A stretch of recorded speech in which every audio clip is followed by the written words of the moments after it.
Right Big TV digital exclusive live చూస్తున్నాము. వినూత్నమైన counselling session start చేశారు Lakshmi Madhavi.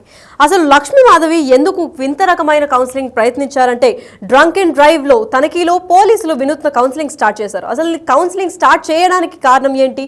Hyderabad ఉప్పల్లో drunk and drive తనిఖీలో పట్టుబడ్డాడు ఒక వ్యక్తి. అయితే లక్ష్మీ మాధవి వినూత్నంగా కౌన్సిలింగ్ ఇవ్వడానికి ప్రయత్నించారు. తన కొడుకు చేతే తాగి వచ్చిన తండ్రితో ప్రమాణం చేయించారు. అయితే నాన్న, నువ్వు మాకు కావాలి, నువ్వు మరోసారి తాగి బైక్ నడపొద్దు అని ప్రామిస్ చేయి అని ప్రమాణం చేయించారు. అయితే ఈ వీడియో సోషల్ మీడియాలో వైరల్గా మారింది. మేడం, మీరు గ్రేట్ అంటూ ఎస్హెచ్ఓ లక్ష్మీ పైన కూడా ప్రశంసల వర్షం కురిపిస్తున్నారు.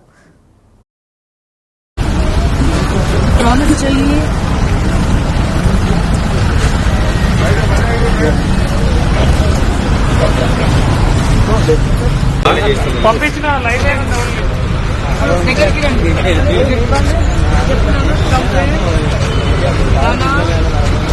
Don't drink, తాగకు please. నాకు నువ్వు కావాలి, ప్రామిస్ చెయ్యి.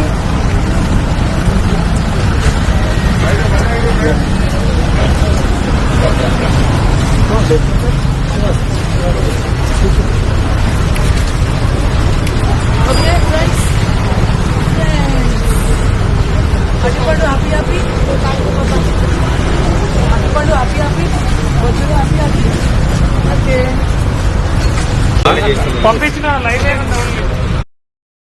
అయితే నెట్టింట వైరల్ అయిన ఈ రీల్ పై మరింత సమాచారం అందివ్వడానికి మా ప్రతినిధి నగేష్ లైన్ లో ఉన్నారు. వారిని అడిగి తెలుసుకుందాం. నగేష్, చెప్పండి, అసలు సోషల్ మీడియాలో ఈ రీల్ తెగ వైరల్ అయిపోతుంది. అయితే ఎస్హెచ్ఓ లక్ష్మీ మాధవి పైన ప్రశంసల వర్షం కూడా కురిపిస్తున్నారు. అసలు కొత్త విధంగా కౌన్సిలింగ్ ఇవ్వడం పైన అసలు ప్రజలు ఏమనుకుంటున్నారు? లక్ష్మీ మాధవి ఉప్పల్ ట్రాఫిక్ లో సిఐగా చాలా సంవత్సరాలుగా విధులు నిర్వహిస్తున్నారు. అంటే ఆమె ఒక సాధారణ స్థాయి నుండి ఎస్హెచ్ఓగా, సిఐగా, ప్రస్తుతం సర్కిల్ ఇన్స్పెక్టర్ గా ఎదిగిన తీరుపైన కూడా పలువురు పోలీసులు రకరకాలుగా ఆమెను గతంలోనే చాలా విధంగా అభినందించారు. ఇప్పుడు జరిగిన ఇష్యూ పైన కూడా నెట్టింట్లో పెద్ద ఎత్తున వైరల్ అవుతుంది. లక్ష్మీ మాధవి మేడం మీరు గ్రేట్ అని ఒక ట్యాగ్ చేస్తూ ఎక్స్ వేదికగా, అలాగే సోషల్ మీడియా, ఫేస్బుక్ కానీ, వాట్సాప్ కానీ, వివిధ రకాల మాధ్యమాల్లో కూడా ఆమె ఇప్పుడు గ్రేట్ అంటూ ఆమె కొనియాడుతున్నారు. ఎందుకంటే సాధారణంగా డ్రంక్ అండ్ డ్రైవ్ లో పట్టుబడితే లైసెన్స్ రద్దు చేస్తారు, కౌన్సిలింగ్ ఇస్తారు, చలాన్లు వేస్తారు. వాళ్ళందరినీ కోర్టులో హాజరుపరిచిన సమయంలో కూడా వాళ్ళ డ్రంక్ అండ్ డ్రైవ్ పాయింట్స్ చెప్పకుండా కనుక వాళ్ళని జైలు కూడా పంపిస్తారు. కానీ ఉప్పల్ ఎస్హెచ్ఓ లక్ష్మి మాత్రం వినూత్న రీతిలో ఆ వ్యక్తికి బుద్ధివచ్చల, అంటే బుద్ధివచ్చల మీన్స్ ఏంటంటే ఆ వ్యక్తి తాగుడుకు బానిస కాకుండా మారే విధంగా ఆమె కౌన్సిలింగ్ ఇచ్చారు. ఎందుకంటే ఒక తండ్రి ముందు ఒక కొడుకు నిలబెట్టి తాగి వచ్చిన తండ్రి దూషించి, నాన్న నువ్వు నాకు కావాలి అంటే మనస్ఫూర్తిగా తన తండ్రి నువ్వు తాగి ఏమవుతాడో అన్న భావన కల్పించే విధంగా మరోసారి బండి అంటే తాగి బండి నడపడని ప్రామిస్ చేయి నాన్న అంటే హృదయం కదులుతుంది. ఏ కొడుకైనా తండ్రిని నాన్న నాకు ఇది కొనివ్వు, నాకు ఇది కావాలి, నాన్న నాకు ఇది కావాలని చెప్పి అడుగుతుంటే ప్రతి ఒక్కరి హృదయం కూడా ద్రవిస్తూ ఉంటుంది. అదే క్రమంలో కొడుకు తండ్రిని ఏడుపు వచ్చే విధంగా బండి నడపకున్నాను, నువ్వు తాగి నడుపుతుంది, అంతా ఏం కావాలి నాన్న అని చెప్పి తన మనసును కదిలించేలా ప్రమాణం చేయించిందాను.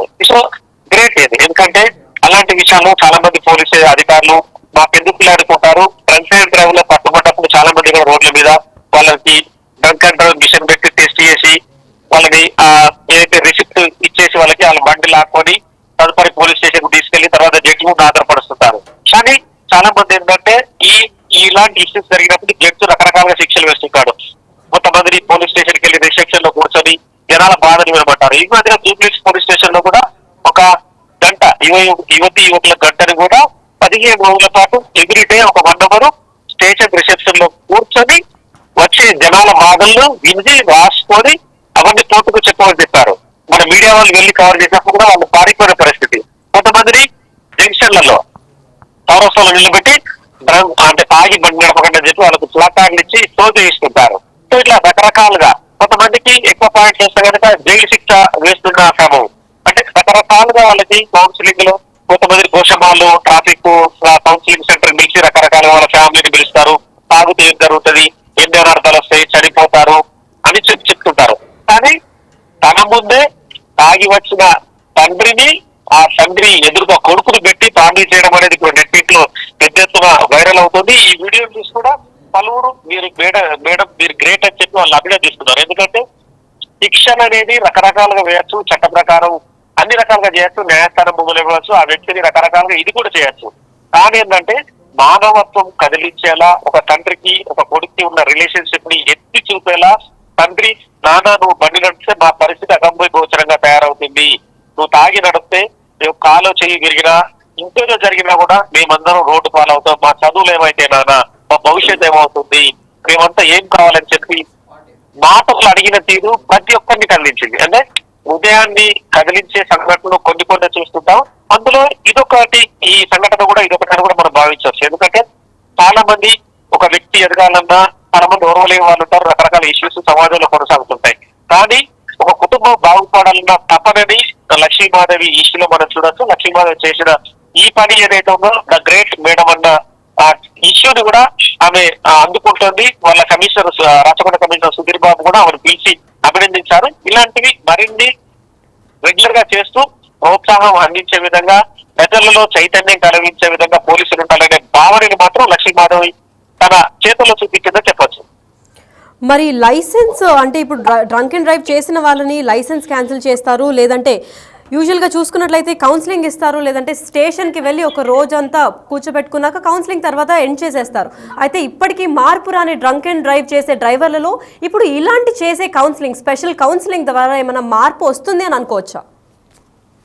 ఖచ్చితంగా వస్తుంది. ఎందుకంటే కొన్ని హృదయాన్ని కదిలించే విషయాలు ఉంటాయి, కొన్ని మనసును కదిలిస్తుంటాయి. ఒక కొడుకు తన తండ్రిని ఒక స్టేషన్ లో అడిగిన తీరు ఆ తండ్రిని ఎంత కదిలించి ఉంటుంది. మనం జనరల్ గా మనం చెప్తుంటేనే మనలోనే ఒక రకమైన భావోద్వేగం కుదురుతుంది. కానీ అక్కడ జరిగిన తీరు చూస్తే ఆ తండ్రి కూడా ఎంత కదిలిపోయి ఉంటాడు. నా కొడుకు ముందు నేను అమ్మ ఇలాంటి పని చేశాను, నేను ఇంకోసారి నేను చేయకూడదు అనే బలమైన నిర్ణయానికి వస్తుంటారు. 100లో 99 కేసులు ఖచ్చితంగా పాస్ అవుతుంటాయి. ఏ ఒక్క కేసు ఫెయిల్ అవుతుండొచ్చు, వాటి గురించి మనం ప్రస్తావించాల్సిన అవసరం కూడా తెలియదు. కానీ ఆ ఒక్క ఏదైతే 99 కేసులు ఉంటే ఆ 99 మంది మారడమే సమాజానికి కావాల్సింది. ఎందుకంటే అది పోలీసులకైనా న్యాయస్థానాలకైనా ఎవరైనా సరే మనుషులు మారాలి, మనుషుల జీవితాలు బాగుండాలని ప్రతి ఒక్కరు కోరుకునే క్రమమే ఇది. ఎందుకంటే ఇప్పుడు నేరం చాలా మంది చేస్తుంటారు, కానీ నేరం చేసే సమయంలో వాళ్ళకున్న ఆవేశం కావచ్చు, రకరకాల ఇష్యూస్ మూలంగా వాళ్ళు నేరం చేస్తారు. కానీ నేరం జరిగిన తర్వాత పశ్చాత్తాపడుతుంటారు. కానీ నేరం జరగక ముందే వాళ్ళ కౌన్సిల్ ఇచ్చి వాళ్ళ మనసు కదిలించే విధంగా మాట్లాడడం ఇక్కడ గ్రేట్. ఆ మాట్లాడడం వల్ల సంఖ్యనే ఇప్పుడు సమాజంలో తగ్గుతుంది. ఆ తగ్గడం మూలానే నేరాలు జరుగుతున్నాయి, భార్య భర్తలు విడిపోవడం కావచ్చు, రకరకాల ఇష్యూస్ జరుగుతున్నాయి. కౌన్సిలింగ్ సెంటర్లు కూడా కోపర్లుగా వందలాదిగా పుట్టుకొస్తున్నాయి. ఎందుకు పుట్టుకొస్తుంటాయి? మనుషుల మధ్య ఒకరికొకరు సరిగా చెప్పుకోకపోవడం, మనుషుల మధ్య మాటలు లేకపోవడమే ఇలాంటి పరిస్థితి దారుణం అవుతుంది. ఈ క్రమంలోనే లక్ష్మీమాధవి కూడా సమాజంలో తాను కూడా ఇంత బాధలు అనుభవించి ఉంటుంది. ఈ క్రమంలోనే ఆ తండ్రి ఎవరైతే వాళ్ళ కుటుంబాన్ని గురించి విచారించింది, ఆ కుటుంబం అంటే వాళ్ళు ఎలా ఉద్యోగాలు చేసుకుంటున్నారు, వాళ్ళ బతుకు తెరువు కొనసాగుతుందన్న విచారించిన క్రమంలోనే వాళ్ళ ఇంటి కొడుకుని పిలిచి ఆ కొడుకు వేదనని తండ్రికి వివరించింది. ఆ తండ్రి కూడా కదిలించేలా కొడుకుతో మాట్లాడడం, మొత్తానికైతే ఆ ఇష్యూ సమస్యపోయే విధంగా ఆ తండ్రి మరోసారి ఆగకుండా కూడా నిరోధించిందనేది మనం ఖచ్చితంగా చెప్పొచ్చు. Right, thank you for the information Nagesh.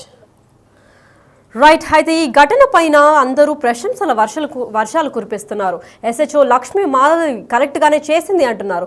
ఎవరైనా పిల్లలకి వాళ్ళ పేరెంట్సే ఇన్స్పిరేషన్ అవుతారు కాబట్టి పిల్లలు ఉన్నప్పుడు కూడా అసలు ఇలాంటివి చేస్తే వాళ్ళకి ఎటువంటి ఇన్స్పిరేషన్గా అసలు దేన్ని చూసి నేర్చుకుంటారో అని చెప్పి వాళ్ళ నాన్నకు కూడా కరెక్ట్గా బుద్ధి వచ్చింది. ఎందుకంటే నాన్న మేము మీకోసం అందరం వెయిట్ చేస్తూ ఉంటాము అని చెప్పి తన కొడుకుతోనే స్వయంగా ప్రామిస్ తీసుకొని మార్పు వచ్చేలాగా చూస్తుంది. కాబట్టి ఇలాంటివి అంటే పోలీసులు ఎన్ని ఫైన్లు వేసినా పోతే డబ్బులే పోతాయి కదా అని చెప్పి నిర్లక్ష్యం వహిస్తూ ఉంటారు. అయితే ఫ్యామిలీ మెంబర్స్ ఎప్పుడైతే ఈ స్టాండ్ తీసుకొని వాళ్ళు కేర్ తీసుకుంటారో అప్పుడు డ్రంక్ అండ్ డ్రైవ్ కేసెస్లో ఇంకా యాక్సిడెంట్స్ కూడా అరికట్టచ్చు అని చెప్పి లక్ష్మీ మాధవి కూడా చెప్తున్నారు.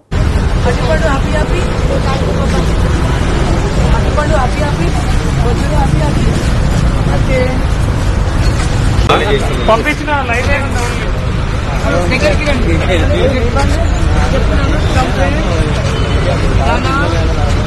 Don't drink, please.